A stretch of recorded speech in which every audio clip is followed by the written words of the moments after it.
एक रात मैं स्टेशन पर खड़ा सवारी का इंतजार कर रहा था कि सामने से एक बूढ़ी औरत ट्रेन से उतरी और गाड़ी में बैठकर मॉल की तरफ चलने को कहा। उसके पास दो भारी बैग थे जिन्हें वह बड़ी मुश्किल से घसीट रही थी। ठंड बहुत ज्यादा थी और रात के 3 बज चुके थे।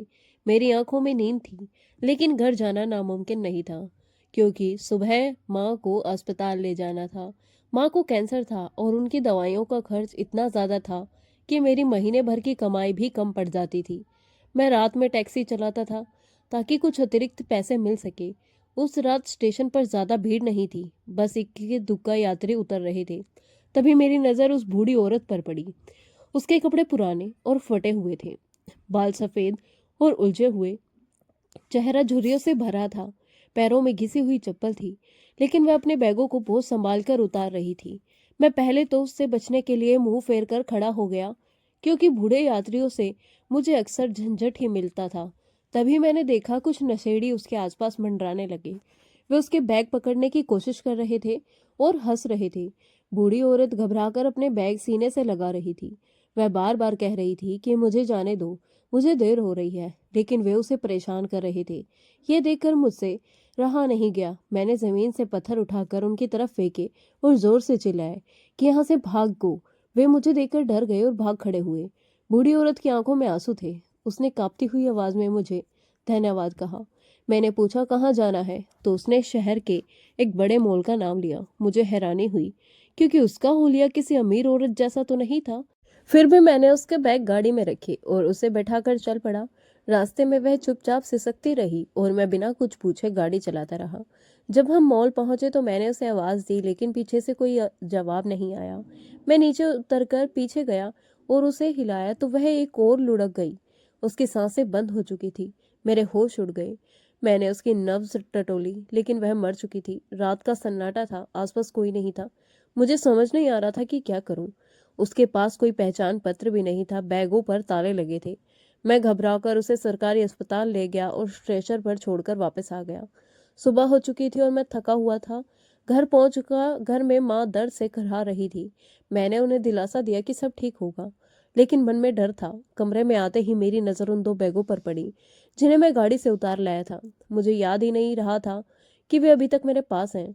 कमरे में अजीब सी बदबू आ रही थी, लेकिन मुझे जल्दी थी, इसलिए मैं काम पर निकल गया। ऑफिस से में नया बॉस बैठा था, जिसने मुझे देर से आने पर डांटा और काम बढ़ा दिया। दिन भर थकान और चिंता में गुजारा। शाम को माँ का फोन आया। उनकी हालत बिगड़ रही थी। मैं छुट्टी लेकर उन्हें अस्पताल ले गया। डॉक्टर ने कहा ऑपरेशन जरूरी है और खर्च लाखों में होगा। मेरे पैरों तले जमीन खिसक गई। इतने पैसे मैं कैसे लाऊं? घर लौटकर मैं बिस्तर पर लौटा तो वही बदबू फिर महसूस हुई। अब वह और तेज थी। मुझे लगा कहीं चूहा मर गया होगा, लेकिन जब नजर बैगों पर पड़ी तो दिल धड़क उठा। मैंने दरवाजा बंद किया और हथौड़ा लाकर एक बैग का ताला तोड़ा। अंदर नए चमकदार कपड़े थे, जो उस बूढ़ी औरत के कपड़ों से बिल्कुल अलग थे। दूसरे बैग से सड़ी हुई खाने की बदबू आई। उसमें पैक किया हुआ खाना था जो खराब हो चुका था। मैंने उसे बाहर फेंक दिया। तभी पहले बैग के एक छोटे डिब्बे पर नजर पड़ी। उसे खोला तो अंदर सोने के भारी गहने थे, चूड़ियां, हार, अंगूठी। मेरी सांस रुक गई। माँ के इलाज के लिए पैसे मिल सकते थे, लेकिन डर भी था। मैंने डिब्बा छिपा दिया और सोचने लगा सुबह ज्वेलर के पास जाऊंगा। तभी दरवाजा जोर से बजा। मैं कांप गया। बाहर पुलिस थी। उन्होंने पूछा क्या तुमने एक बूढ़ी औरत को स्टेशन से उठाया था? मैंने सच बता दिया कि वह मेरी गाड़ी में मर गई और मैंने अस्पताल छोड़ दिया। उनके साथ एक आदमी और औरत भी थे। आदमी ने फोन पर बात की और खुश होकर बोला कि उसकी माँ की लाश सुरक्षित मिल गई है। उसने कहा तुमने हमारी माँ को इधर उधर नहीं फेंका, इसके लिए शुक्रिया। फिर उसने पूछा उसका उनका सामान कहाँ है। मेरा दिल जोर से धड़कने लगा। मैंने अंदर जाकर बैग और गहनों का डिब्बा उन्हें दे दिया। औरत को देखते ही मैं चौंक गया। वह वही लड़की थी जो मेरी गाड़ी से टकराई थी। उसने धन्यवाद कहा और वे सब चले गए। मैं खाली हाथ रह गया। माँ के इलाज की उम्मीद फिर से टूट गई। मैं बिस्तर पर गिर पड़ा, लेकिन कुछ देर बाद वही औरत वापस आई। उसने कहा कि तुम्हारे ईमानदारी ने मुझे प्रभावित किया है। हमें तुम्हारी परेशानी का पता चला है। अब तुम्हारी माँ का इलाज मैं करवाऊंगी। मेरी आंखों में आंसू आ गए। मुझे यकीन नहीं हो रहा था कि सच बोलने और लालच छोड़ने का इतना बड़ा फल मिलेगा। उस रात पहली बार मुझे लगा कि भगवान ने मुझे अकेला नहीं छोड़ा है। जिंदगी अभी खत्म नहीं हुई है और शायद माँ भी बच जाएगी। उस औरत के जाते ही मैं कुछ देर तक दरवाजे पर खड़ा उसे दूर तक जाते हुए देखता रहा। सुबह की हल्की सी रोशनी गलियों में फैल रही थी और मेरे दिल में कई तरह की भावनाएं एक साथ उमड़ रही थी।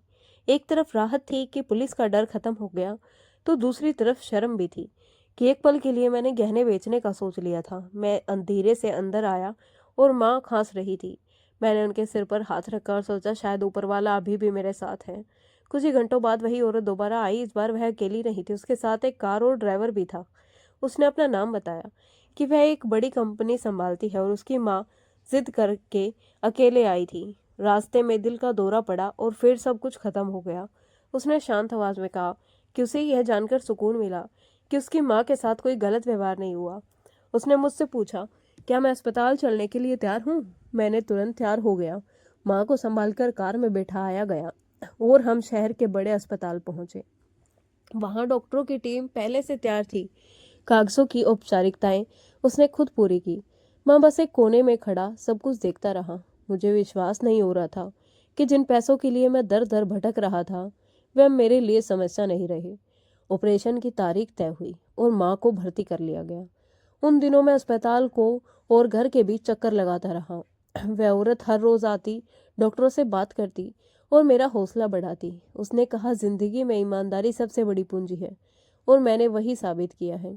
उसके शब्द मेरे दिल में उतरते चले गए। ऑपरेशन का दिन आया। मैं मंदिर के बाहर बैठा हाथ जोड़कर प्रार्थना करता रहा। कई घंटे बीत गए। हर मिनट पहाड़ जैसा लग रहा था। आखिरकार डॉक्टर बाहर आए और बोले, ऑपरेशन सफल रहा। मेरी आंखों से आंसू बह निकले। मुझे लगा जैसे मेरा बोझ हल्का हो गया हो। माँ को जब होश आया तो उन्होंने मेरा हाथ पकड़ा और धीमे से मुस्कुराई। उस मुस्कान में जीवन था, उम्मीद थी। मैं उस औरत का आभार कैसे व्यक्त करूं समझ नहीं पा रहा था। कुछ दिनों बाद माँ की हालत सुधरने लगी। अस्पताल से छुट्टी मिली तो हम घर लौटे, लेकिन अब सब कुछ बदल चुका था। उस औरत ने कहा कि यह घर माँ की सेहत के लिए ठीक नहीं है। उसने हमारे लिए बेहतर जगह किराए पर दिलवाई और खर्च खुद उठाया। उसने मुझे अपनी कंपनी में नौकरी का प्रस्ताव दिया। शुरुआत में मैं हिचकिचाया क्योंकि मुझे ऑफिस का ज़्यादा अनुभव नहीं था, लेकिन उसने भरोसा जताया और कहा कि मेहनत करने वाला इंसान हर जगह सीख जाता है। मैंने हाँ कर दी। मेरी नई जिंदगी की शुरुआत हो चुकी थी।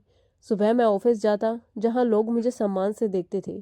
किसी को नहीं पता था कि कुछ दिन पहले मैं स्टेशन पर रातें काटता था, लेकिन मैं अपनी पुरानी जिंदगी नहीं भूला था।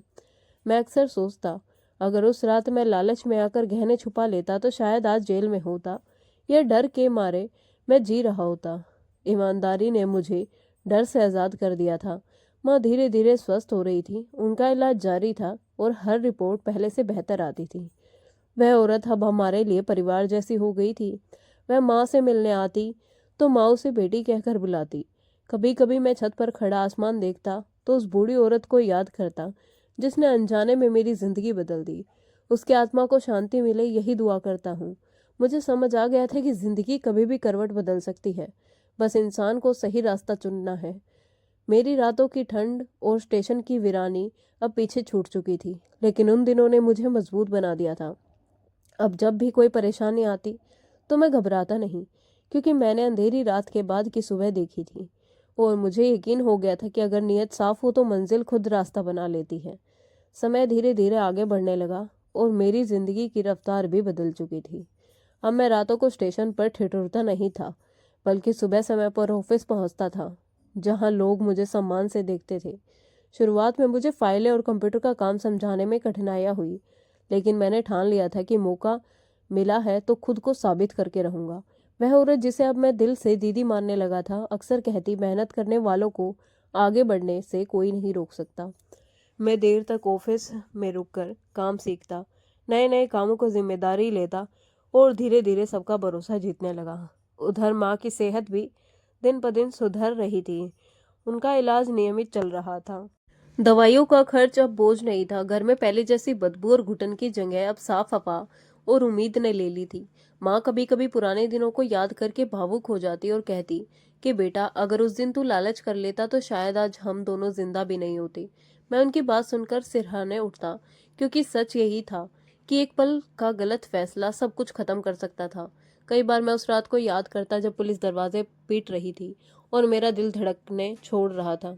अगर मैंने गहने छुपा लिए होते तो शायद सच सामने आने पर मैं अपराधी बन जाता, लेकिन ईमानदारी ने मुझे बचा लिया। ऑफिस में कुछ लोग मेरी तरक्की देखकर हैरान थे, क्योंकि मैं साधारण पृष्ठभूमि से आया था। पर दीदी ने कभी मुझे छोटा महसूस नहीं होने दिया। उन्होंने एक दिन मुझे अपने कैबिन में बुलाकर कहा कि कंपनी का एक नया प्रोजेक्ट शुरू हुआ है और वे चाहती हैं कि उसकी देखरेख करूं। मुझे खुद पर विश्वास नहीं हुआ, लेकिन मैंने जिम्मेदारी स्वीकार कर ली। मैंने पूरी मेहनत से काम किया, कई रातें जागकर योजनाएं बनाई और आखिरकार प्रोजेक्ट सफल हुआ। कंपनी को अच्छा लाभ हुआ और मुझे सबके सामने सम्मानित किया गया। उस दिन तालियों की गूंज सुनकर मेरी आंखें भर आई। मुझे लगा जैसे स्टेशन की ठंडी रातों का हर आंसू आज मोती बनकर लौट आया है। माँ भी अब पहले से मजबूत हो गई थी। वह घर में थोड़ा बहुत काम करने लगी थी और मुस्कुराने लगी थी। उनके चेहरे की चमक लौट आई थी। एक शाम मैं ऑफिस से लौट रहा था तो रास्ते में वही स्टेशन दिखा जहां से मेरी कहानी बदली थी। मैं कुछ पल वहीं खड़ा रहा, प्लेटफॉर्म पर आती जाती ट्रेनों को देखता रहा। मुझे लगा जैसे जिंदगी भी एक ट्रेन है जो कभी रुकती है, कभी चल पड़ती है। उस रात अगर मैं पत्थर ना उठाता, अगर मैं बूढ़ी औरत को अनदेखा ना कर देता, अगर मैं गहनों के लालच में आ जाता, तो शायद आज सब कुछ अलग होता। मैंने मन ही मन उस बूढ़ी औरत को धन्यवाद दिया जिसने अनजाने में मुझे एक परीक्षा दी और मैं उस परीक्षा में पास हो गया। अब मैं अक्सर जरूरतमंदों की मदद करने लगा था। किसी गरीब मरीज को दवा दिलवा देता, किसी मजदूर को किराया दे देता, क्योंकि मैं जानता था मजबूरी कैसी होती है। दीदी ने एक दिन मुस्कुराते हुए कहा कि उन्हें मुझ पर गर्व है और वे चाहती है कि मैं आगे पढ़ाई भी जारी रखूं, ताकि भविष्य में कंपनी की बड़ी जिम्मेदारी संभाल सकूं। मुझे लगा कि जैसे सपने सच हो रहे हैं, लेकिन मैंने खुद से वादा किया कि चाहे कितनी भी ऊंचाई मिल जाए, मैं अपनी जड़ों को नहीं भूलूंगा। मैं वही सुमित रहूंगा जिसने एक ठंडी रात में इंसानियत को चुना था और उसी इंसानियत ने उसकी किस्मत बदल दी थी। जिंदगी ने मुझे सिखा दिया था कि सच्चाई का रास्ता भले ही कठिन हो, लेकिन उसका अंत हमेशा रोशनी से भरा होता है। और अब उस रोशनी में मैं और मेरी माँ दोनों सुकून से सांस ले रहे थे। जिंदगी अब एक नए मोड़ पर आ चुकी थी। मैं अक्सर रात को छत पर खड़ा आसमान की ओर देखता और सोचता कि कुछ महीने पहले तक मैं कितना टूटा हुआ इंसान था। माँ की बीमारी ने मुझे अंदर से खोखला कर दिया था। पैसों की कमी ने मुझे हर पल डर में जीना सिखा दिया था और स्टेशन की ठंडी रातों ने मेरे सपनों को जैसे जमा दिया था। लेकिन उसी अंधेरी रात में एक ऐसी घटना घटी जिसने सब कुछ बदल दिया। अगर उस दिन मैं अपने नजरों में नजरें फेर लेता, अगर मैं नशेड़ियों को देखकर चुप रहता, अगर मैं गहनों के लालच में आ जाता, तो शायद आज मेरी कहानी अलग होती। शायद मैं जेल की सलाखों के पीछे होता या फिर अपराध बोध में घुटता रहता। पर मैंने जो रास्ता चुना वह कठिन जरूर था, मगर सही था, और सही रास्ते ने मुझे वहां पहुंचा दिया जहां पहुंचने का मैंने कभी सोचा सपना भी नहीं देखा था। माँ पूरी तरह स्वस्थ हो चुकी थी। उनकी रिपोर्ट सामान्य आने लगी थी। डॉक्टर भी हैरान थे कि इतनी तेजी से सुधार कैसे हुआ। माँ अक्सर उस औरत को दुआ देती जिसे अब हम सब परिवार का हिस्सा मानने लगे थे। वह भी हमें अपना ही समझती थी। त्योहार हो या कोई खास दिन, वह हमारे साथ जरूर होती। धीरे धीरे मैंने कंपनी में अपनी मेहनत और लगन से एक मजबूत जगह बना ली थी। लोग अब मुझे सम्मान से देखते थे, मेरी राय को महत्व देते थे और मैं हर फैसले में ईमानदारी को सबसे ऊपर रखता था, क्योंकि मैंने अपनी आंखों से देखा था कि एक सही निर्णय इंसान की किस्मत बदल सकता है। मैं अक्सर सपने अपने पुराने दिनों को याद करता और खुद को याद दिलाता कि मुझे घमंड नहीं करना चाहिए, क्योंकि मैं जानता था कि गिरने में समय नहीं लगता। एक दिन दीदी ने मुझे अपने कैबिन में बुलाया और कहा कि वह कंपनी की कुछ जिम्मेदारियां हैं जो मुझे सौंपना चाहती हैं। उन्होंने कहा कि उन्हें मुझ पर भरोसा है और यही भरोसा मैंने अपनी सच्चाई से कमाया है। उनकी बात सुनकर मेरी आंखें नम हो गई। मैंने मन ही मन उस बूढ़ी माँ को याद किया जिसकी आखिरी यात्रा मेरी टैक्सी में हुई थी। शायद वह भी ऊपर से यह सब देख रही होगी और मुस्कुरा रही होगी कि उसकी वजह से एक गरीब बेटे की जिंदगी बदल गई। मैं अब जब भी स्टेशन के पास से गुजरता हूँ तो गाड़ियों की रफ्तार धीमी कर देता हूँ।